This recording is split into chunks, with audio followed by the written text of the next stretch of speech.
technical routine I did with Claudia today. She's one of my more advanced students. We usually start out with a 5-finger position in whatever key we have chosen for the week, or could be 2 weeks ongoing. We have now E major. That means we're going to go through all kinds of various gymnastics for E major. We start out, rather conservatively with just a 5-finger position where she gets into the keys with a down-up motion, follow-through motion. Her whole arm is really hanging off these notes. Now we do 2s, and I've done this before. Down, and we roll into 5s. Double that 30 seconds.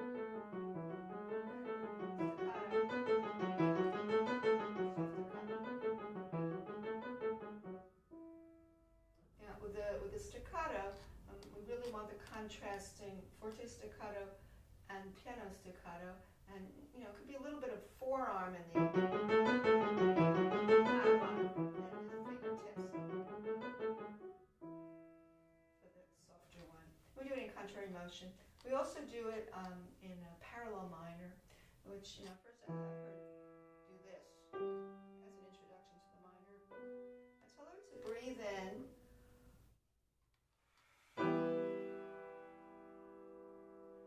Out into the chord. I do this with all my students, breathing into a chord. So they get a full-bodied sound, but not a pokey sound. And also they have the shock-absorbing wrist, which is very supple. And then they do an echo. And then they breathe in. Do it again, because you want to get all the notes, even if you have an unregulated piano. Breathe in. About the best you're going to get on this piano. And then we go through the 5-finger positions, just like we did with the major, with the same contour, with quarters, eighths, 16, 30 seconds, and then into staccato, pair up loud, a pair of soft. Here comes the playing. Now for the straight scale. Go into the straight scale of E major. We do quarters, eighths, triplets, 16th, 32nd, and a pair of forte staccato, a pair of piano staccato. But normally with Claudia, I start her with slow triplets, so we avoid, belaboring the quarters and the eighths. So we start with a triplet of feeling, and that can be this. 3 octaves naturally. Triplet, roll, triplet, triplet, triplet, triplet, 16th. 4 octaves.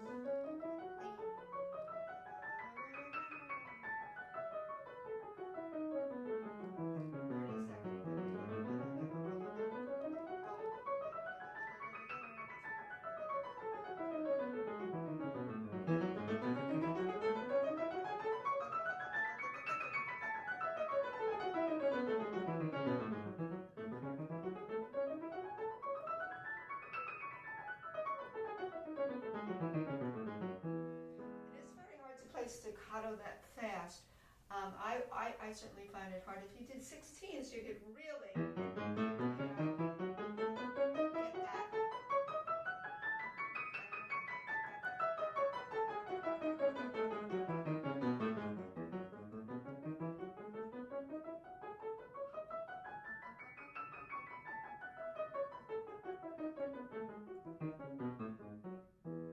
The 30-second notes, and I'm interested in hearing from other pianists how differentiated they can get a staccato out of super duper fast speed.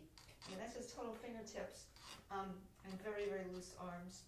We also do contrary motion, and we start with a triplet.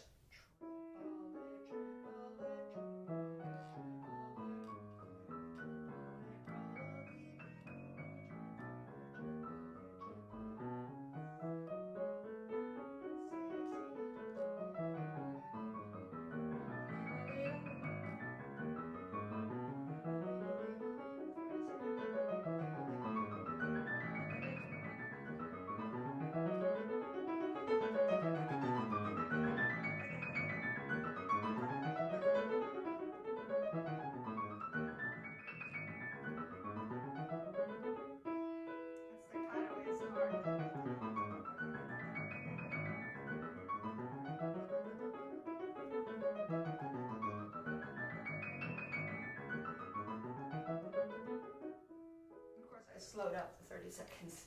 I didn't have the original speed.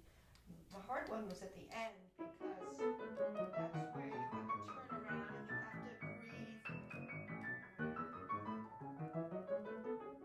I have this motion where I curve down and I come around. Tell the student to come down this way and make a curve around so they have a round corner around this to the top. They don't get the square edge.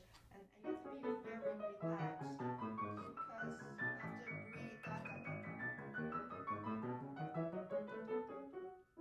Takes a lot of breathing. You have to really have a breath there. Usually the last octave is the hardest one for the students because they get very frenetic when they get to the end of the scale. They go and do that. So you have to do the opposite. You have to breathe the end like you have all the time in the world and very, very broadly, come around. We also do thirds, and just to give you an idea, we do.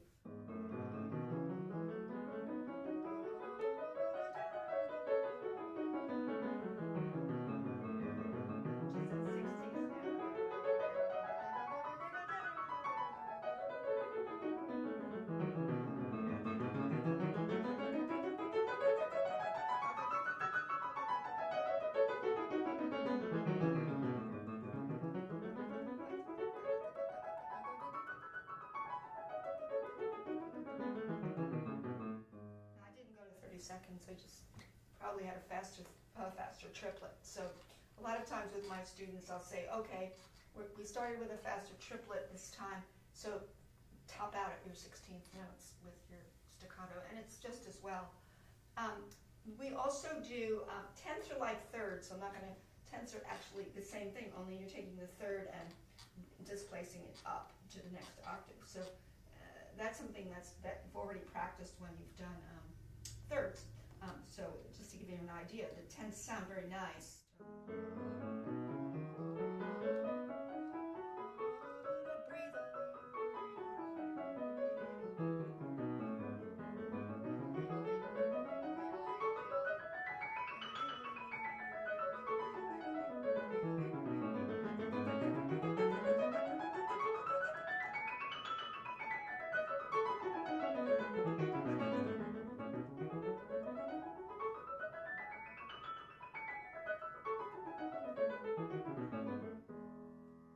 We also do sixths. In sixths, I do 6 notes away from the root. So I start and I have a slightly adjusted fingering. Instead of C sharp, D sharp, E, 3, 4, 1, which is very awkward to start a scale with 3, 4, 1. And we start 2, 3, 1 in that beginning octave. And you can do 6.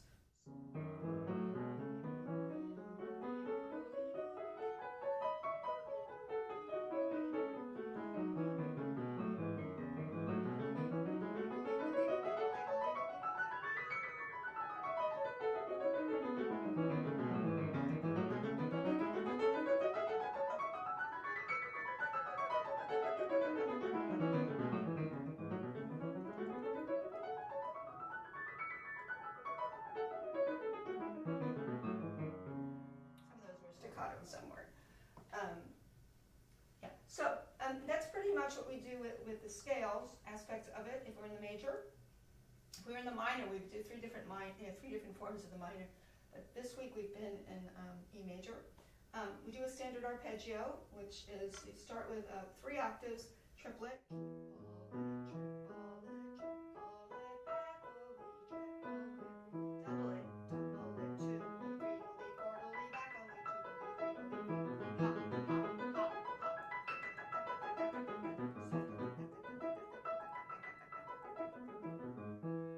Everybody wonders how we can get that fluidity with it. Well, that comes from the blocking, which the students will do. The blocking really gives you the spatial relationship. And swinging arms, very relaxed. And also this idea of Trifonov talking about emotions. I suppose you can suggest to the student to get them moving, to say, play something in a fiery way, And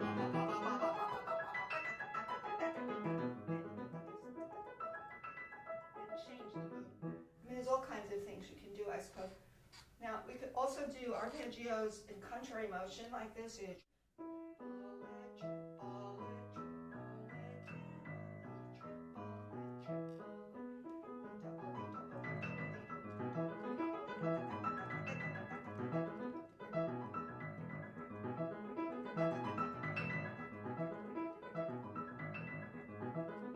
That's so perfect.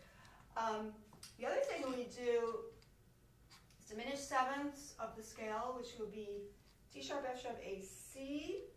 And you can start that with 3 octaves of 16ths, or slow eighths, you could say. You don't want to get the student first do the fingering.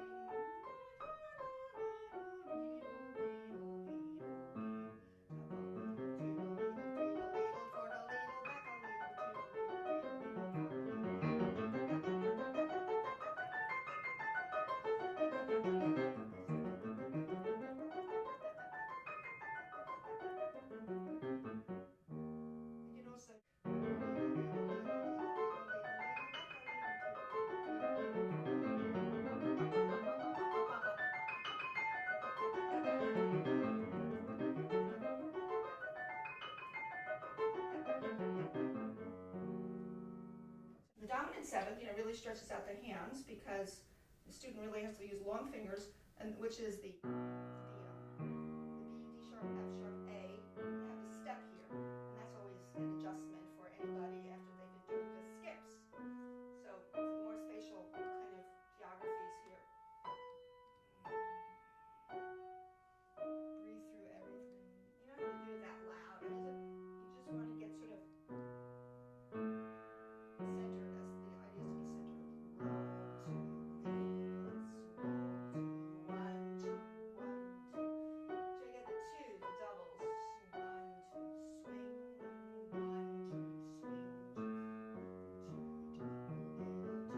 2, 2, 2, little, 2, little, 3. They go extra octave.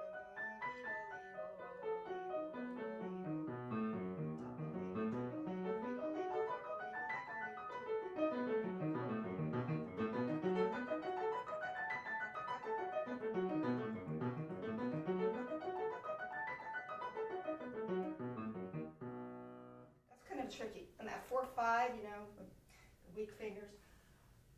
The big thing that I tell the students too is to stay in the middle of the bench, because so much bench jumping, and my bench is crooked here, it should be over here. I should be in the middle of the bench. I'm in the middle of the piano, my bench is crooked. But the bench should be, like this.